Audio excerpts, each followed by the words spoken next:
Hey everyone, it's Fitz with your daily delivery. Hope you're doing well. Hope you're doing as well as you were when I did my first DD of the day and asked you that question. This is a double DD day, as I mentioned earlier, and this one is going to be about basketball because that seems to be the hot topic right now. But first, a reminder, as I mentioned earlier, Zach Carlson taught me to do this. Hit the thumbs up, leave those comments, and please subscribe to this YouTube channel. On at the DD we go. By the way, I left something out of the Zach daily delivery. So I wore a quarter zip because Zach always wore a quarter zip and a ball cap everywhere. Unless he was golfing and it was hot, he'd wear, polo. Anyhow, on with this DD. I've wondered since the day of the NIL arrived, the name, image, and likeness, and what's been bastardized into just flat out paying players to come to your school. And I wondered this when Nigel Pack left Kansas State for $400K to play at Miami. What's that do to your locker room? Now, I'm told by my Memphis insider, Ryan Wallace, that, Memphis had a loaded roster last year. And they added Naquan Tomlin right before the season and paid him a lot of money for that one season, and it had an impact within the locker room. When you're a kid and someone else is getting something you want, how do you react? So now we're going to find out at Kansas State. There have been reports that Illinois transfer Coleman Hawkins, who committed to K-State on Friday, is getting an NIL worth $2 million for this one season. He's only got 1 year of college basketball left. Now, I have not been able to verify that number. And I don't know if it's, even if it's true, if it's cash or value. He gets car, a leased car. He didn't get the car. He just, a lease, and there's value to that. Maybe a better place to live, which I doubt.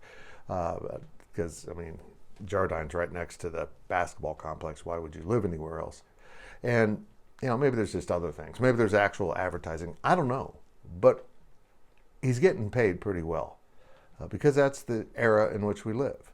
Now, if you're upset about that, blame the court system. The NCAA and the institutions didn't want this. The courts have thrown out a lot of rules, and now there's no rules, and this is what we get.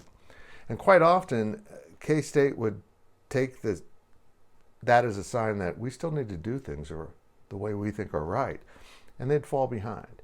I always say this. If the speed limit's 60 and you can go 68 without getting pulled over, why wouldn't you?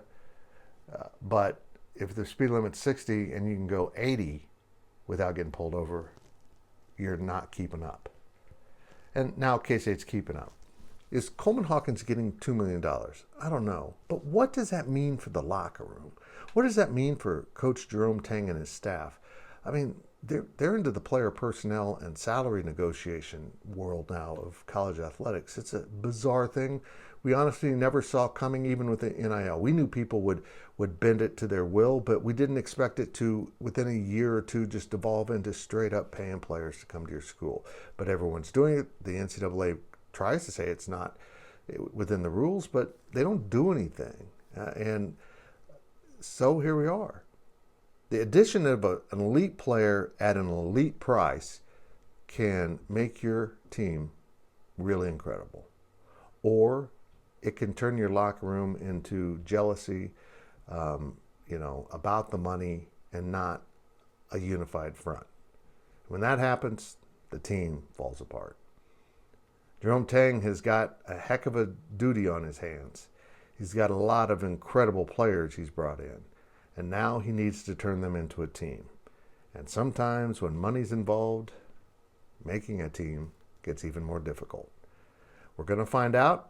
I always wondered, and now I get to cover it firsthand. You're on the clock, Jerome Tang. Good luck, brother. This is going to be a balancing issue, but if it works, it could be a very fun thing to watch.